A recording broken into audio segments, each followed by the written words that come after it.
Hey everybody, it is Dean Z speaking to you from my basement. You can tell from the comfy chair that it is time for another application reading.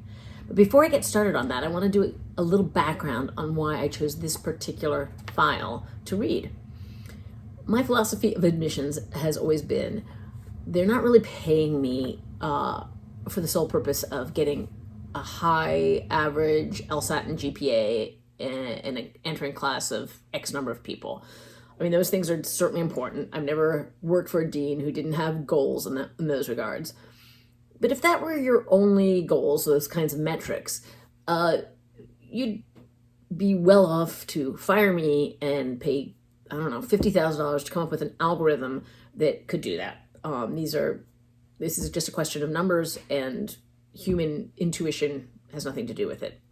But the reason they care that a dean of admissions be a sentient human is because I should be looking for people whose applications may not readily reveal their awesomeness, right? Maybe their numbers are low, or maybe they have, a gap in employment, or, all kinds of things that may make an application at first glance appear less than great.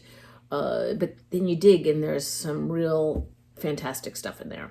I'm looking for those people, and I'm simultaneously trying to keep out the monsters, right? The people who on the surface look perfectly fine, but turn out to be terrible. Those people can be incredibly disruptive in a law school class, can really leave a bad taste in the mouth for their classmates, can make all kinds of people's lives difficult, and then maybe go on to have careers where you are deeply ashamed of having their name attached to your institution.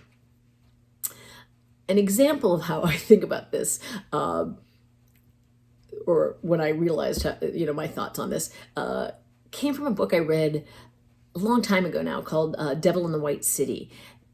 Fantastic book, highly recommend, about the World's Fair in Chicago at the turn of the last century. And it's sort of a dual story of two people. One guy named H.H. Holmes, who was a serial killer, a monster, and another guy named Daniel Burnham, who was a renowned architect, like really, an amazing human being. The beginning of the book talks about how Daniel Burnham applied to architecture school at his dream school and didn't get in. Had bad scores or something, and he was always slightly devastated by this failure to get into his dream school. And I thought, when I read it, I was like, oh, that's the person you want, the Daniel Burnham with the terrible scores. That's who I am looking for. That is my goal in life. And I was just sort of inspired by that. And then I read on a few pages, and they talk about H.H. Holmes, this, heinous human being, who, as it turned out, went to the University of Michigan for undergrad, which I always think is funny, because that is also what you're trying to avoid as an admissions officer, not letting that guy in. Whoever let him in is long dead now, so we cannot blame that person. Whatever. Anyway, so the other day, I came across an individual who is a lawyer. I'm not going to say anything more than that, except that it was my strong impression that the person is terrible, and that I was glad he had not attended Michigan. And then I started thinking about it more, and I thought, well, he applied to law school, I'll just say sometime in the last 22 years during the time that I have been a dean of admissions. And he applied to a school, he went to a school with which we have a lot of overlap. So I thought, I bet he applied to us too. I wonder if he did, and I wonder what we did with the application. So I looked it up, and while it was a long time ago, we still have an electronic record of it, and he did in fact apply, and I denied him. Now, I have no comments from that period. I can't know for sure what my thinking was, but I thought now I want to read the application and see what I think of it today in retrospect. And there were some, I thought, really strong warning signals that I like to think were part of the thinking of why we chose not to admit him. So that's who we're working on, and let's get started. We're going to call this candidate Dr. Spaceman.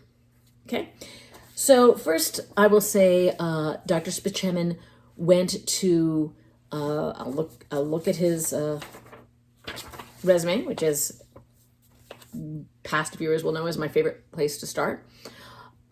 He went to a really excellent undergrad institution. Not going to name it. Let me just describe it as saying it is large to largish, very selective. Think a school like, an Ivy, or, a kind of, one of those schools that are like Ivies, so like a, so like a Columbia or a Duke or a Chicago or, a Stanford or, something like that, right? So that's the kind of school he went to. He was a political science major, and he applied with not straight out of undergrad, but, he graduated in the normal course of things and then applied a few months later. So had just started working for a company as a sales rep, just say selling things. He'd also worked on a political publication as, a writer and editor. He had played some intramural sports. He had also worked as a manager for a women's sports team, and he'd done some tutoring. So not someone who was uninvolved in things, but also really only one job showing on his resume, and it was the post-grad job. So a little unclear what he was doing with his time in college and what he was doing in the summers. So that was, I'm going to guess, that would be a slight, red flag, question mark, like what's going on there. But nothing terribly alarming from the resume itself. Looking at the report from LSAC, I can see that his LSAT is at our median, or at the time, the year that in question, it was our median score. So, that is, if you are at or above a median for a given school's LSAT score, that tells you, that's somebody that is presumptively going to get a really good look. That this is someone who a school is going to be inclined to admit, sort of as a starting point. His GPA was a little below our median, but not a lot below. It's about a 3.7, and at the time our LSAT, our GPA rather, was in that range, a little bit more than that, but that is certainly a respectable GPA, and again from a great institution. So these are numbers that I am happy to get.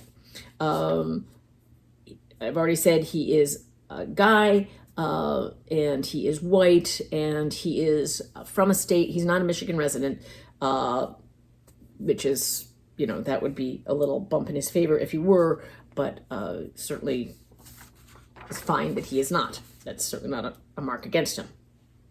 Okay, so now looking at the application itself, nothing leaping off the page at me here. He has two parents who both have college or graduate degrees. So he's not first gen, but again, that's fine. So it's not like something that I'm looking for there, but certainly not a mark against him. And he has 3 recommendations, all from people at his undergrad school. So we will look at those in a bit. All right, now we're getting to the good stuff, which is his essay, his personal statement. He has not had any optionals. So I've said in other episodes, one good reason, like optional essays are options. You don't have to do them. But one reason to do them is in case you kind of flub it on the personal statement, that gives you another opportunity to present a side of yourself that might be more appealing to the admissions office, or that rectifies any errors that you committed in your personal statement. Because I think personal statements are very hard to write. His personal statement is 2 pages, which is great. I'd say good length is 2 to 3 pages. 4 pages is usually too many. 2 pages is fine. I assume it is spare and to the point. He starts off by, as honestly many applicants do, talking about Ayn Rand, the author. Now, Ayn Rand, and his deep and abiding admiration for Ayn Rand. Ayn Rand is unquestionably like a cultural force. There is nothing wrong with liking Ayn Rand and talking about it in your application. However, while a cultural force, Ayn Rand is not someone who is an uncontroversial cultural force. And if you are going to write your essay saying like, this is a public figure whom I admire, whose thinking has shaped my thinking, you should also be prepared to explain why the detractors of that public figure, assuming there are some, which in almost all cases there will be, why you should be explained to you should be prepared rather to sort of grapple with that, right? Explain yourself. Otherwise, it just looks like you are either unaware of those attacks or someone who is sort of constitutionally unwilling to engage with people who disagree with you. And that's being unaware, not great. Unwilling to grapple with critique, really a problem for someone who wants to go to law school, because the entire nature of law school is that there are at least 2 sides to every question we're dealing with. Maybe 20 sides, but at least 2. And if you can't recognize and engage with both, you are not a great candidate for law school. So that is a problematic beginning. But then it gets worse. There is a kind of applicant who I think gets it in their head that what admissions officers are looking for are just people who have had real challenges in their life. Now, admissions officers do like to see people who have faced challenges and overcome those challenges. That tells you something about their resilience. That tells you something about their character. But the fact is, most people in an applicant pool haven't. Most people have led pretty normal lives, unchallenged lives. So you should not think, if you've lived that kind of life, that this means you're not going to get into law school. It is just completely false, demonstrably false. If you interview 250 of the 300 people at a given law school, I am sure that they will report that their challenges in life have been not non-existent. Everybody has challenge, but nothing too dramatic or major.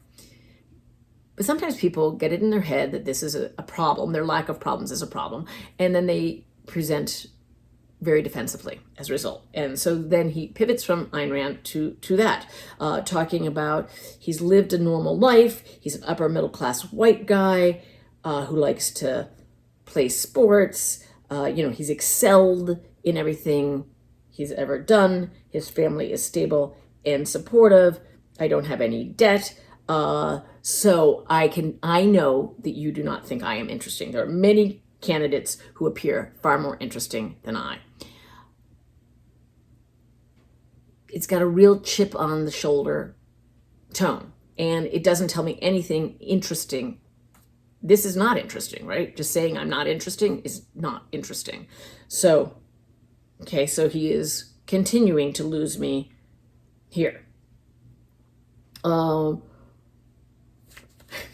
then he goes on to say, but that, my lack of interestingness does not tell the full story.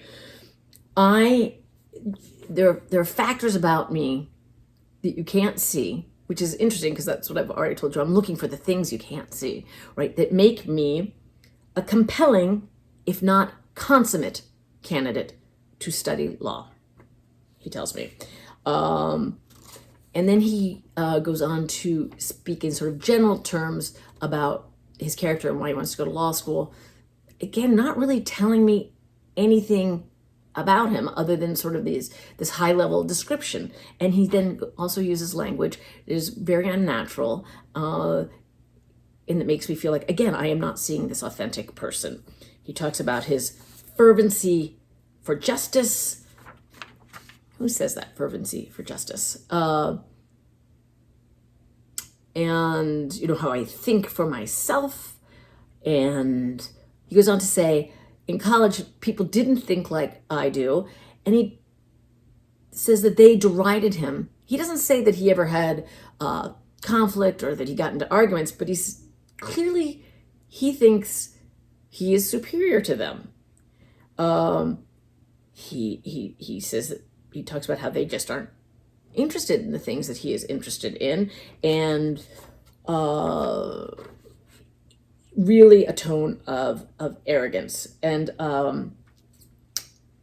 then he ends again with the same sort of unnatural language. And he talks about how he wants to channel his avidity for justice through a legal education at Michigan.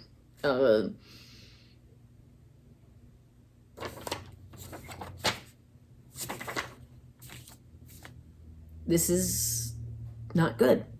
Despite his clearly appealing, objective credentials from the admissions office point of view, this essay is disqualifying, frankly. Now, part of me wants to say, honestly, that I don't like to reveal this because, you know, I don't want people who want to write this way to not write this way. But the fact of the matter is, you know, I talked about it's not authentic sounding. Like, people can't really cover this up too well. What I'm saying is, it's not just how you write the essay. It's you that is being revealed in the essay, and I have an abiding conviction that that is a very hard thing to dissemble about. So then I want to also, I couldn't figure out how to print these because it's so old. They all printed in a goofy manner when I went to print them. But I also want to look at this person's letters of recommendation, because it is possible that they would have a letter of rec that undoes my concern and, you know, talks about something that makes me feel like, all right, I was wrong in my interpretation here. The letters of rec don't do that. They also talk about his interest in Ayn Rand, and said, like, you know, whatever you think about Ayn Rand, I do think he has engaged with it in a deep way, and it has really informed his views. So that's something slightly positive, right? That part was authentic. But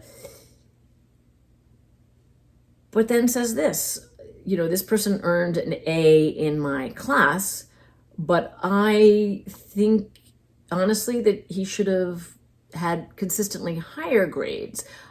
I saw a habit of occasional dismissiveness of views that rivaled his own.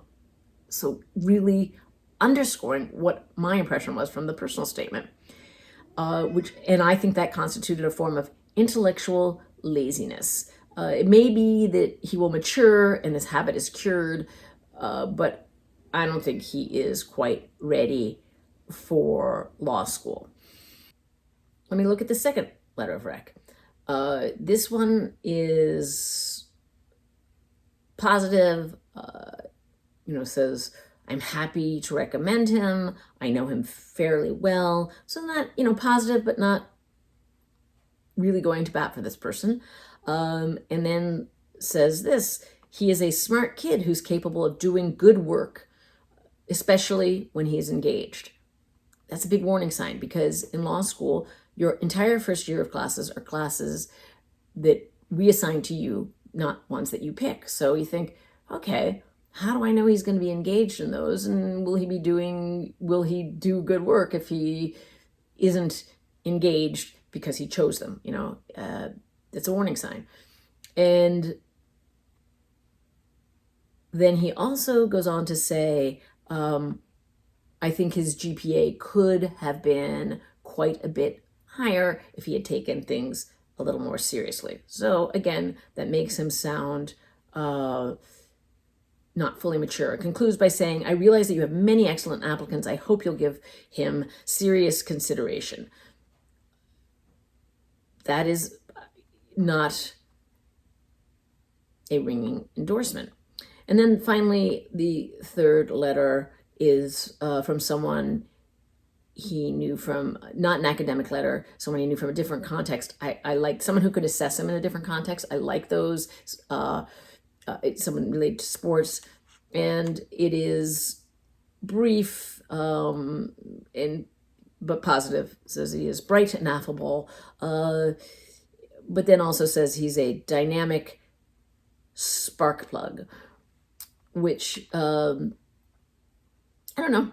That could be really positive, but given the brevity of the letter, given the other things I have concluded about him from the other materials, makes me think, maybe this person is trying to subtly signal with that language, this is someone who could be a little disruptive. I don't know. Letters of recommendation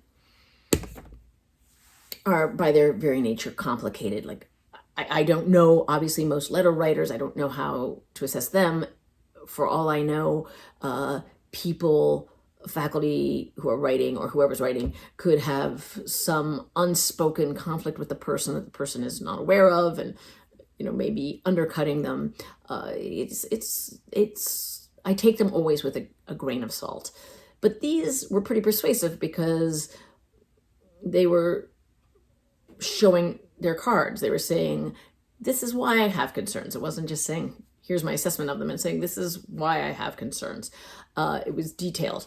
And so I would take that a little more seriously. Wouldn't be dispositive or fatal if everything else had been great, for sure. But no doubt, when I was reading this the first time, made me feel better about my assessment based on the essay. So I hope you found that useful. I really want the takeaway here to be, if you're not being authentic, we kind of pick up on that.